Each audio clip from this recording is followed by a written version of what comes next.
Hi, follow me for these stretches for predominantly neck, upper back, and a little bit of lower back stretches at the end of your spin session from being on the bike. With any type of cycling, actually, a lot of people pick up tension in the neck, back, and shoulders because of this position here. And then because of not engaging the core or not having a strong enough core, this posture tends to happen where the chest sinks, the lower back overarches, causing tension and compression in the lower back. And also people lock out their elbows so that they sink between their shoulder blades and they come up to along the ear. So you want to focus throughout your session, and this will make your core get stronger and you'll be more efficient on the bike too. If you relax the elbows, so don't lock them out stiffly, and concentrate on keeping a nice elongated spine, even the back of the neck, you shouldn't be up like that or down. You want to keep the airways open, but you want to keep that spine nice and long. So you may need to look up, for an instance, obviously check the traffic or check your screen or your instructor, but then try to return back to an elongated spine. And it doesn't matter which position your arms are in, you should get that elongated spine. So you can see I'm not there, it's flattened there. In that position, it's not rolling back like that, it's there. And in this position too, a nice flat back, I'm not like that. So this will also influence your bike setup, so make sure you've got that right. But if you find that you can't straighten out comfortably, sometimes it's a case of pushing, getting either the handlebars forward or the seat back, but that's a big part of your bike setup. Okay, we want a nice long spine throughout the movement, whatever position you put your arms in. To find that neutral spine, what you want to do is, if you go to the furthest reaches there, so to really round the back and then really let the gut hang and the back overarch, and you'll see those are the two extremes. You want to settle somewhere in the middle there. Pull the belly button slightly into the back of this, towards the spine. Not super hard, because you're not going to be able to hold that throughout a whole session. Just enough so you've got some support there. And then it's about not so much sticking the chest out or overarching the upper back, but it's sliding the shoulder blades down the back and then away from the ears here. Okay, so of course, if your core's not strong enough, it becomes difficult to hold that posture throughout the whole session. So when you're in a good cycling, sprint, or in a few minutes, whenever you can, maybe come out of it, just kind of relax, move the back a little bit, give the core a chance to relax, and then get back into position and reset. So keep checking in with that throughout your session. So at the end of your session here, let's going to stretch all those areas here that now would pick up strain during the session. We're going to start with just your regular shoulder rolls. We're not going to come forward. We're just going to go shoulders up to the ears, squeeze the shoulder blades, slide them down the back. Don't let your lower back overarch. Keep that tummy in a bit so we keep this steady. So go with me another few more here. Up, squeeze, slide down the back, relax, reset. Up as high as you can. Keep it high. Squeeze the shoulder blades, slide down. Keep your head still. Don't let this happen. Shoulders up. Squeeze, slide down the back, chin parallel to the ground the entire time. Up, keep going, squeeze really hard and down. Up as high as you can go, keep it high, squeeze the shoulder blades. We'll go for two more. Up, squeeze the shoulder blades, slide them down the back, relax. Last one. Up, squeeze the shoulder blades, slide it down and relax. Now we're just going to do a regular head turn to the left, to the right. Don't let this happen. Keep the shoulders dead still, turn your ear, let your ear face the back of the room, the other ear face the front of the room. Just feel which side is going in more, which one's got more give. Be aware of that. Turn left, turn right. A few more. 3, 2, 1. Okay, then if you have the room, you can take your arms out. I'm going to crash into the wall here, so I'm going to bend my elbows. But we're going to do that. Cross opposite arm at the top every time. So if you can do your arms straight, that's fine too. You want to take your arms past the chest position like that, okay? So I'm going to keep my arms bent, alternating which one crosses over the top of the arm every time. Squeeze the shoulder blades, crossover, squeeze, crossover, squeeze, crossover. 4, 3, 2, 1. Okay. Now I want you to find this position here, this point here. At the top of the neck, you've got those two dimples at the base of your skull. Put your hand there, the other hand over it. So now I want you to drop your chin towards your chest. Don't force it. Keep your elbows where they are. Now, you're not going to pull down on your neck, but what you are going to do is push the back of your neck up into your hands, and your hands are just meeting the resistance. Don't try to overpower yourself and pull your neck down. You're just pushing up into those hands, meeting the resistance, and we're holding. 5, 4, 3, 2, 1, and let go of the grip. Drop the chin, the back stays long. Push the back of the neck that you've got underneath your hands. Push that skin in, up into the hands.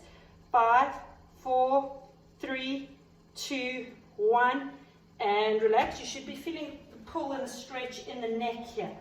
Keep your hands there. We'll do another 2. Drop the chin, pushing the back of the neck up towards the ceiling and into your hands. Meet the resistance. 5, 4, 3, hold that tension. 2, 1, relax. Last one, drop the chin, push into the back of the hands, and hold. 5, 4, 3, 2, 1, and relax. Same action, just a different position of the hands. So now I'm going under my ponytail, about middle of the back of my head over there. Hands overlapping, same thing. Dropping my chin to chest, pushing the back of my head. Keep the chin down, pushing the back of the, pulling the chin upwards, the back of the head going up towards the ceiling, into my hands. Holding. 5, 4, 3, 2, 1, and relax. Again, the stretch, the stretch you'll feel maybe a little bit wider, going up into the back of the neck here, maybe even down into the shoulders. Another one, so your grip is slightly higher. Drop the chin, pushing the back of the head into the hands. Remember, you're not pulling down, you're just meeting the resistance. Hold for 5, 4, 3, 2, 1, and relax. We'll do one more. Drop the chin, pushing the back of the head up towards the ceiling into your hands, and hold for 5, 4, 3, 2, 1, and relax.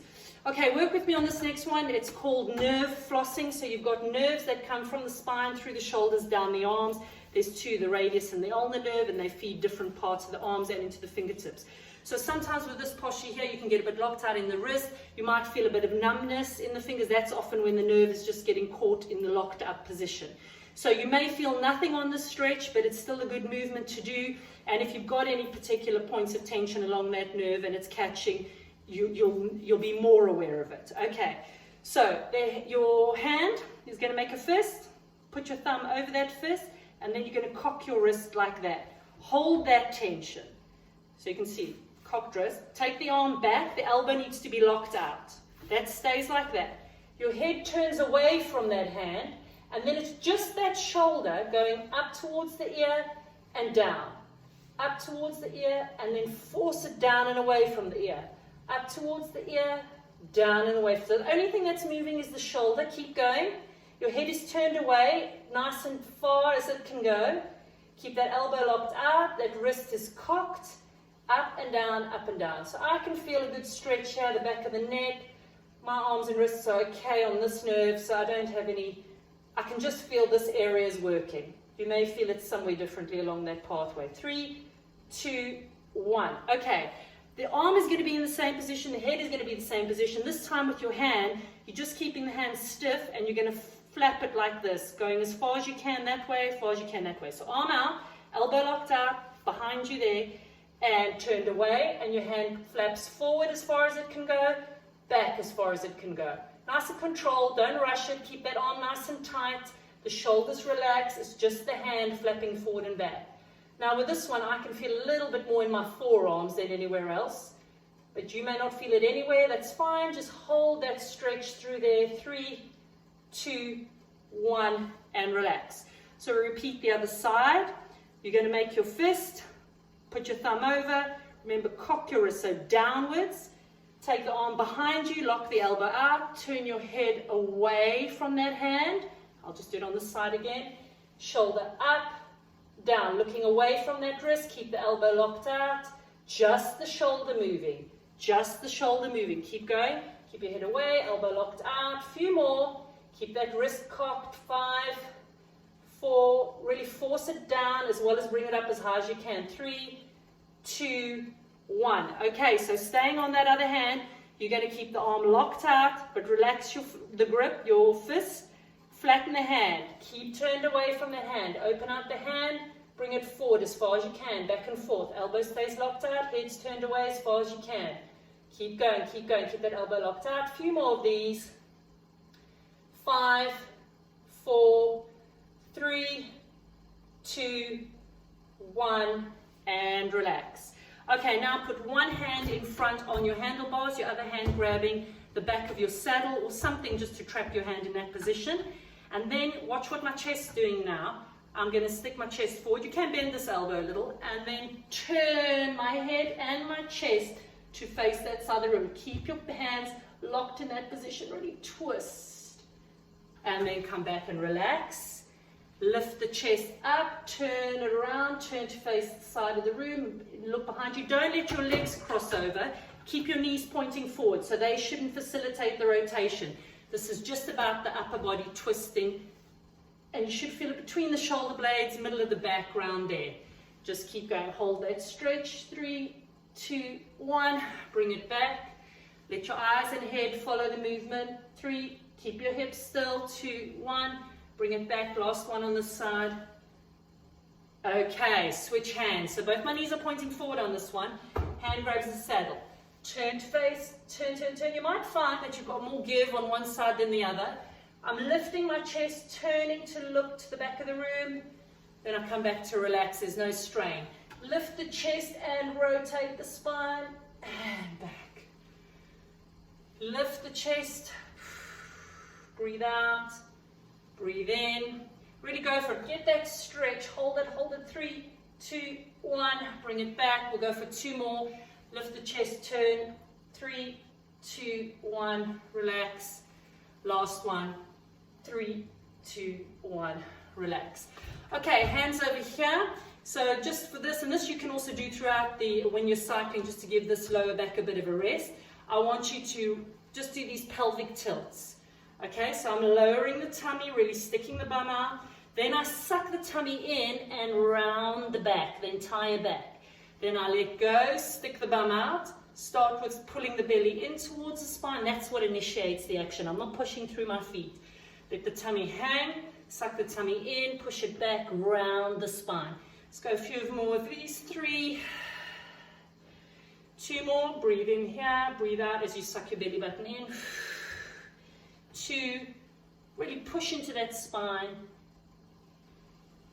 And last one. Okay, then this next one's a nice one to do. I can do it here at the handlebars, but if this becomes a bit awkward, you can always step off your bike, use a countertop or the back of a bench. So I'm going to put my elbows down on here. I'm now standing in my pedals, a bit like in that position that you'd be if you were coming down a hill on the mountainside. So I'm touching the saddle, but I'm not really sitting. I've really pushed back into the saddle. My elbows are on there, and what you're trying to get is sink that chest through the point where my elbows are touching. So this could be on a tabletop or back of the chair. Push the bum back, then relax. Sink the chest down, push the bum back, and relax. So you should feel a stretch all the way through here, maybe even underneath the arms. And again, sink the chest and relax. Sink the chest and relax. Last 2. Sink the chest and relax. Last one, sink the chest and relax. Well done. Then don't forget to do the legs, calves, ankles, and quads, because they work throughout the session too.